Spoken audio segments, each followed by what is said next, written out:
Up for sale is the Pioneer 4-channel quadraphonic receiver, model QX-747. Cosmetically, it's overall in excellent condition. The knobs I have cleaned, and sorry, it just got blurry there.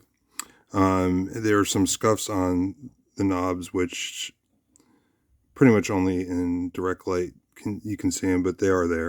I did clean them though. And overall they look pretty shiny and pretty good. Again, they're typical scuffs that you find on a receiver of this age. These knobs are a little bit more scuffed than the other ones. I'll have photos of these, but they all do work, and they work fine. I have cleaned most of them with deoxit. I took the receiver apart and cleaned the switches and the pots. It is missing one switch here. It'll need more than just the knob for it because the shaft is broken. There is a full pot available on eBay for about 20 bucks. That is for sale right now. So that's easily replaced. It's directly from a QX-747. Someone who's parting it out. It powers up. All the lamps work with the exception of one. This front 2-channel LED. That should also be fairly easy to replace. Despite that shaft being broken, it does still work. Until you get a replacement for it, you're going to have to use a tool like this. But so that's 2-channel. It's not the easiest thing to do, especially. I'm going to pause this. Sorry about that. I didn't have the right tool. Easiest way to show you that this works is just to turn it while I'm making the video. So it does turn to all the different settings. It's just not the easiest thing in the world. So that would obviously need to be replaced, especially if you're using it for quadraphonic. The tuning knob works just fine for the FM. All of the different inputs light up. I'm just going to put this back on 2-channel. So AM, FM, phono, and notice the tuning light turns off for phono, and then auxiliary. So all those lamps are working. All of the different switches work. They've all been cleaned.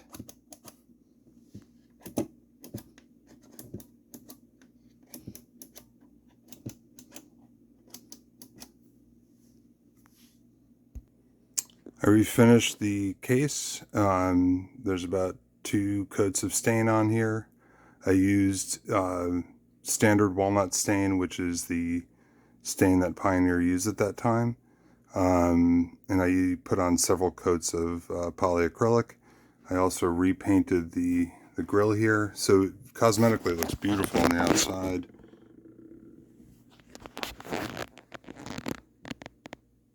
It was pretty beat up when I got it, but I sanded it down pretty extensively and it looks pretty good. The back is also pretty clean.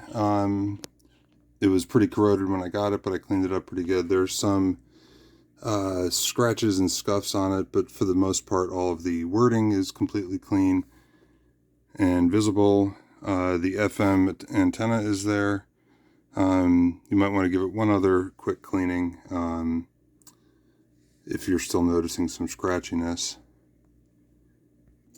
I will detail the functioning of this in the description, but very briefly, despite powering up, this is going to need a little bit of work. There are a couple videos online that on YouTube that talk about the problems this particular amp sometimes has. The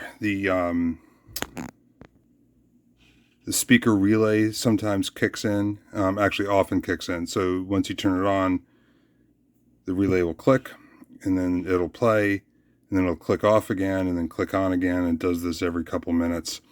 It's either the switch itself is bad, the relay, or either some transistors or capacitors need to be replaced, probably with the power supply,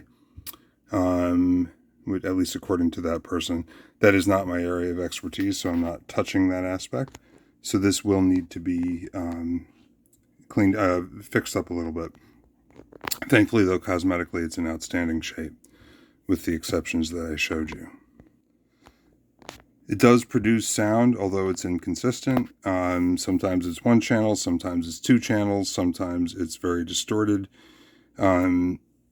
I took apart the switch and cleaned all of the contacts in the switch, which didn't really impact its functionality. So it's either the entire switch itself or something else that I can't diagnose. This is a rare amp, however, and I think I'm offering it at a pretty decent price, and I put a bit of work into it to make it look a lot better. All right, I hope this was helpful. If you have any other questions, please let me know. Also, just to tag on to the tail end of that, notice that I have different kinds of feet on here. These are these sound absorbing foam blocks. They're very firm, really, really good. I use them under my turntable. The reason I have them on here, or under here, is when I took the stereo apart, I put the feet somewhere and can't find them. So I am going to include these pads with this. If I find the feet, by the time I sell it, obviously I will put those on, and I will still include these pads. Those are readily available from what I could tell on eBay.